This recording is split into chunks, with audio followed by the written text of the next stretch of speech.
Assalamualaikum warahmatullahi wabarakatuh. Perkenalkan, nama saya Arsyaluna Ibrahim dari kelas 11 F4. Saya akan membuat video tentang mesin diesel untuk memenuhi nilai tugas fisika. Teman-teman, pernahkah berpikir bagaimana caranya kendaraan-kendaraan besar seperti truk, kapal bisa bergerak dengan kekuatan yang begitu dahsyat? Jawabannya ada pada sebuah mesin yang disebut dengan mesin diesel. Di sini kita akan membahas tentang mulai dari pengertian, cara kerjanya, hingga hukum-hukum fisika yang diterapkan dalam menjalankan mesin diesel ini. Nah, apa itu mesin diesel? Mesin diesel merupakan mesin pembakaran dalam yang menggunakan tekanan tinggi untuk mengompresi semprotan udara dan bahan bakar yang menyebabkan pembakaran spontan. Proses ini melibatkan berbagai prinsip fisika, salah satunya adalah termodinamika. Selanjutnya ada komponen-komponen dari mesin diesel. Yang pertama ada piston. Batang piston, poros engkol, blok silinder, dan kepala silinder beserta katup-katupnya. Tapi komponen yang paling utama pada mesin adalah piston.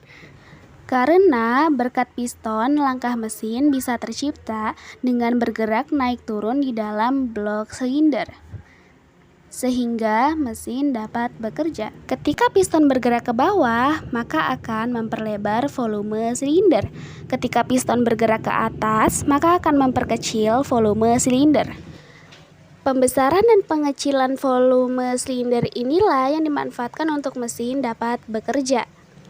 Di atas blok silinder terpasang kepala silinder yang di dalamnya sudah terpasang katup hisap, katup buang, saluran hisap, dan saluran buang. Katup akan mengatur keluar masuknya udara dalam silinder. Katup hisap akan mengatur masuknya udara dalam silinder. Dan katup buang akan mengatur gas sisa pembakaran.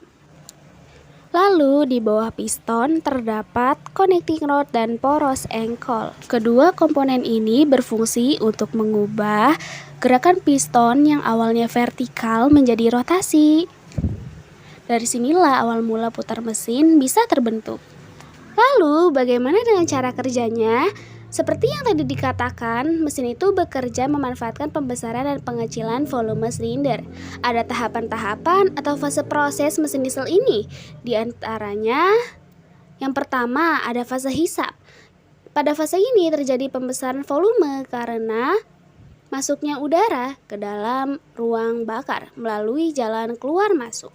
Piston bergerak untuk mengatur volume supaya teratur sebelum terjadi fase kompresi. Selanjutnya ada fase kompresi. Setelah udara disedot ke dalam ruang pembakaran, piston merapat dengan rasio 15:1 dan 22:1 sehingga menghasilkan tekanan 40 bar. Tekanan yang tinggi menyebabkan suhu naik menjadi 550 derajat Celcius. Yang ketiga ada fase pembakaran. Ketika piston sudah mencapai titik mati di atas dan tekanan tinggi, maka injektor akan menyemprot tekan solar ke mesin. Karena hal ini akan terjadi sebuah pembakaran. Pada proses ini menyebabkan gaya ekspansi piston untuk menyentuh titik mati bawah sehingga dapat menggerakkan mesin. Yang terakhir ada fase pembuangan.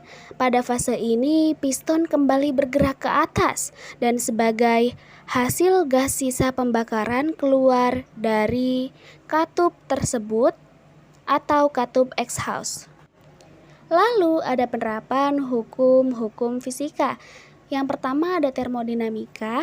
Mesin diesel memanfaatkan hukum pertama termodinamika yang berkaitan dengan konsep entalpi dan entropi dalam proses pembakaran dan ekspansi gas.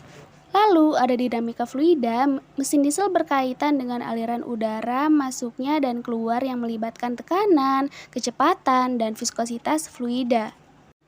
Adapun kesimpulan dari materi kita adalah mesin diesel bergerak dengan mengubah energi panas menjadi energi gerak. Sekian dari bahasan kita kali ini. Mohon maaf apabila ada kesalahan. Wassalamualaikum warahmatullahi wabarakatuh.